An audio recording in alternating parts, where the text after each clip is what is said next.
sir, linawin natin, dati kang OFW. Oo. So, sa tingin mo kaya yung mga OFW, nasaan kaya yung panig nila ngayon? Nakay Duterte pa rin. Sa totoo lang, tingnan nyo yung mga comment ng mga OFW. Wala nang naniniwala, bihira doon sa mga bangag na mga vlogger.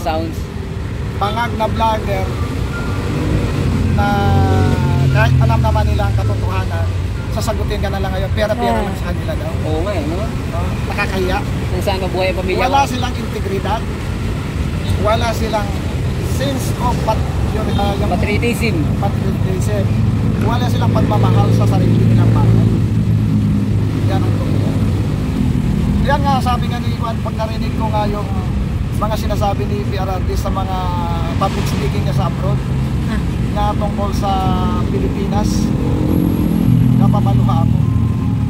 Kasi yun ang tamang presidente na pinagtatanggol nila yung taong bayan, lalo na yung mga OFW. Saka makikita dati na panahon ni Gloria pa ako naging OFW hanggang panahon ni Pinoy. Walang bumabati sa Pilipino. Maglakad ka man sa downtown kung saan ka naman ng bansa. Pero once nung nagtubong tong si Duterte, sabi ng mga foreigner, fantastic. Kasi talagang naniniwala sila sa kakayanan ni Duterte. At ito pa, naniwala talaga ako dahil yung nag-conduct ng world leader sa Sorbino, 99%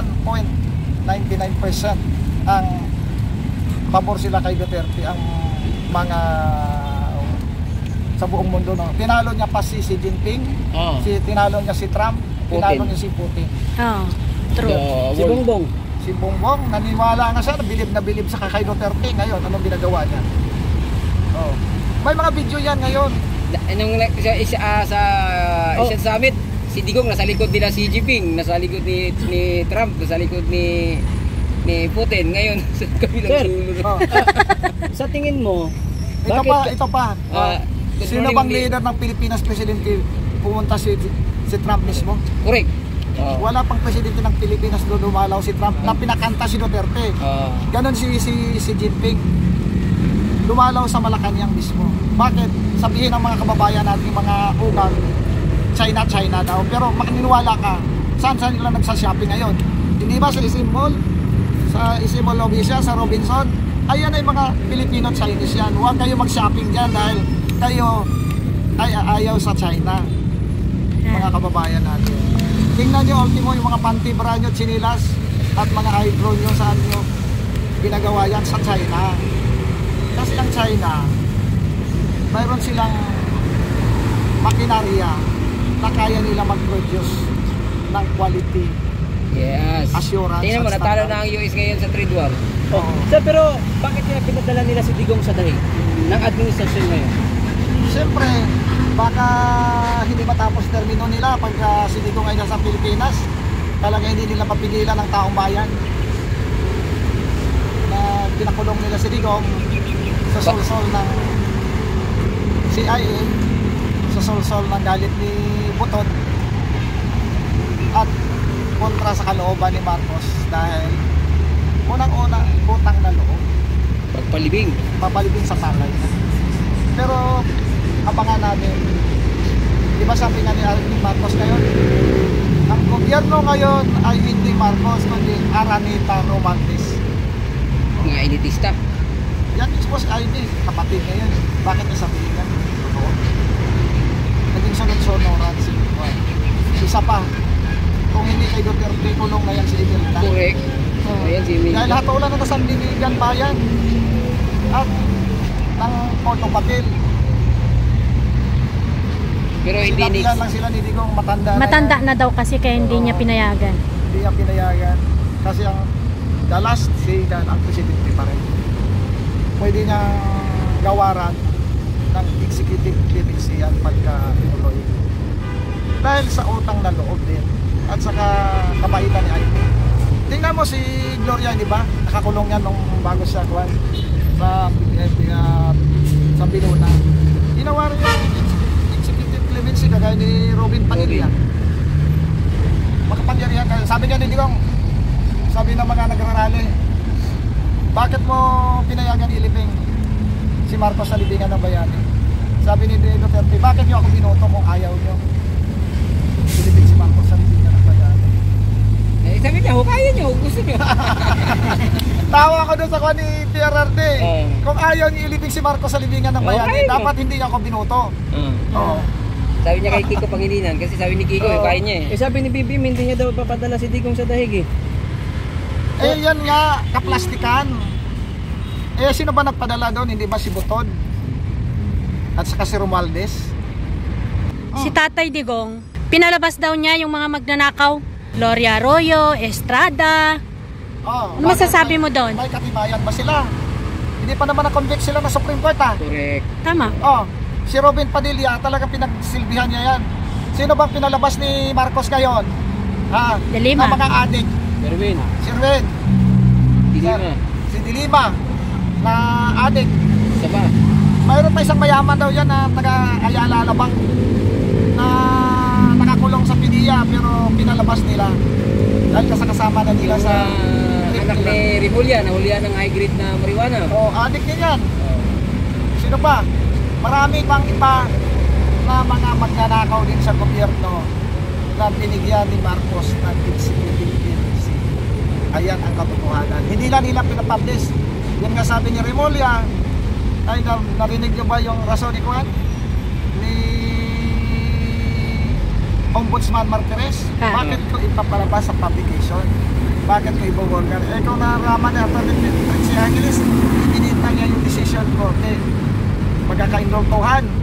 Tapos bigla kong binaliktad. Nangyari na nga daw yan sa Batangas. Yung decision ng Korte. Decision ng investigator ng ombudsman pabor sa akusado. Ay binaliktad ni Ombudsman Martires. Nagbayad na siya ng 20 million doon sa investigator. Nag-refund ngayon ang investigator. Pinabayad ng 25 million. Ano nangyari? Kasi isang decision ay wala dapat nakakaalam yan. So hindi lang mga judges lang doon. Kasi sa maaga, ibibenta ng mga malalapit sa kanya doon ng milyon-milyon. Tapos biglang pinaliktad. Wow. Pag alam na panalo siya, mamaya yung mga sindikato ibenta sa kanya, panalo na nga Yung mga staff nga, sabi na ni Ringwan, bakit ko sabihin kay Atty. Trixie Angeles ay kung sinabi, binaliktad bigla. Kawawa ngayon, pag-refund pa siya ng milyon-milyon. Nagbibintahan yan dyan. Aliwala kayo. Patungo ang investigasyon ng ICI. Ang investigation nila yan, pabor sa kanila sa nagpa-investiga. Abangan natin. Uy, yung mga kapangyarihan nila. Kasi mga kapangyarihan sila, pwede nila. Pang malakasang trupa. Depende nga sa sky it is the limit na offer.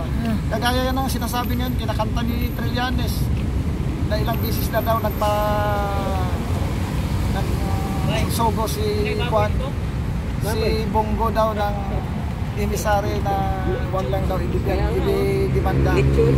Mabayaran daw abot ng bilyon daw. Sino man maniniwala kay Trillanes? Rebelde yan. Wala daw pondo na ngayon, sir. Wala daw funds para sa ICI. Kasasabi ni, yun yung trending ngayon. Sabi daw ni BBM, walang funds daw ang ICI. Pero itong mga nakarang mga araw, sabi niya, pondo kasi saan niya may funds. Yan? Kasi biglaan lang yan. Ang pondo niyan galing sa Office of the President.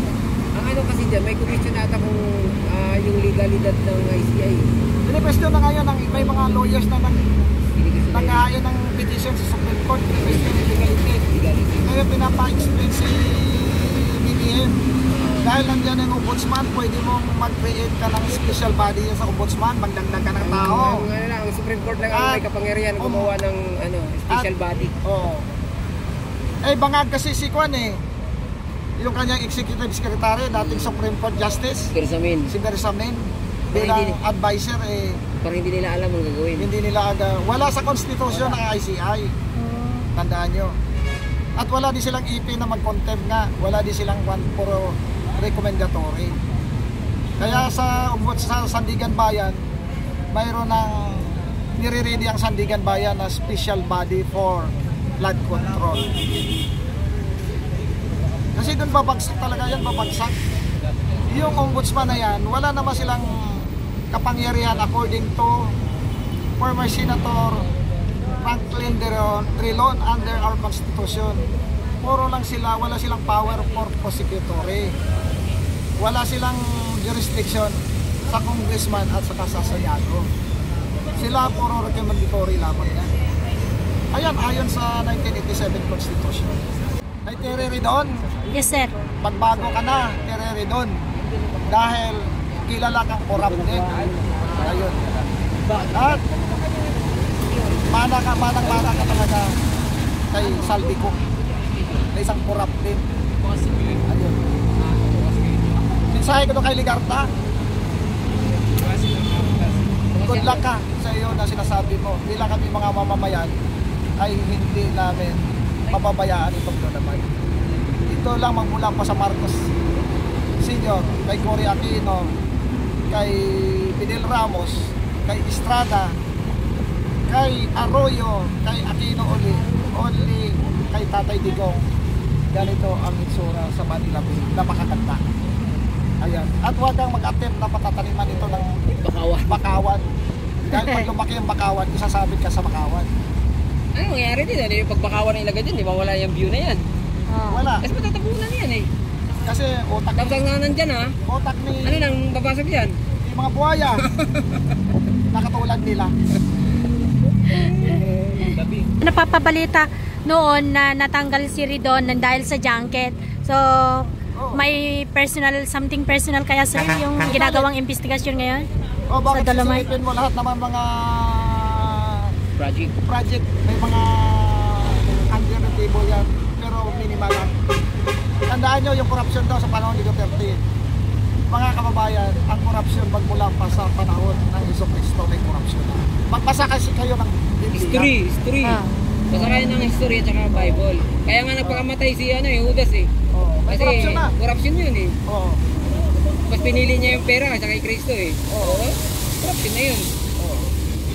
Pero hindi natin sinasabi nung panahon ni PRD ay talamak. Talagang na-minimize niya yung corruption. Na-minimize, nababawasan. Hindi natin nasasabi na walang corruption. Kasi ultimo nung kaibigan niya, nasa DILG, tinanggal niya. Si pangalan nun? Yung bumili ng fire truck na kahalaga ng 20 million. Ano patayin mong apoy? Ginto? Ginto. Grabe. At noong panahon ni PRRD, pag gumawa ka ng corruption, ay pupuntahan ka talaga niya. Ipapakain niya yung pera sa iyo. Tulad ng pagpunta niya doon sa Region 2. Cagayan Valley sa Port Irene. Sesa, pinitpit niya lahat ng mga luxury cars. Oo. Talagang pinasagasaan sa pison. Wala ka na marinig ngayon, no? Wala. Wala na, no? At panahon ni PRRD, yung kay Diskaya na yun, ay kung panahon ni PRRD, kawawa yan. pinapagulungan na ng pison yun. Kawawa yan. Bulldozer yun. Tapos yung sa custom, Oo. pakuya-kuya ko yung custom commissioner dyan. Tingnan mo, hindi ka Dahil nila. may party din sila dyan. Tingnan Kasi mo, nung panahon ni PRRD, yung custom commissioner, may tara yan. Ay may, anong tawag yun? Kailangan every quarter, May report. may report, mamimit nila yung kwan sa finance na, pinupuntahan sila ng finance na 4 billion sa isang quarter ay kailangan makuha niya. Abot niya yung kwan na yan, yung collection. Bagkos, yung 4 billion ay nalagpasan pa nila ng 5 billion. At noong panahon ni PRRD, hindi gaano yung budget noon na namumroblema sila sa gaya ngayon. Pero mo, kita lang ng Pilipinas nasa something 5 trillion lang. Pero nag-budget sila above noon. Yes.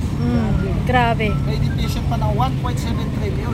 Tapos, Anong gagawin nila doon? Ay mga utang. Ay kung walang magpapautang. Kagaya ng utang sa South Korea ng 700 trillion. 700 trillion. Binawi. Nga.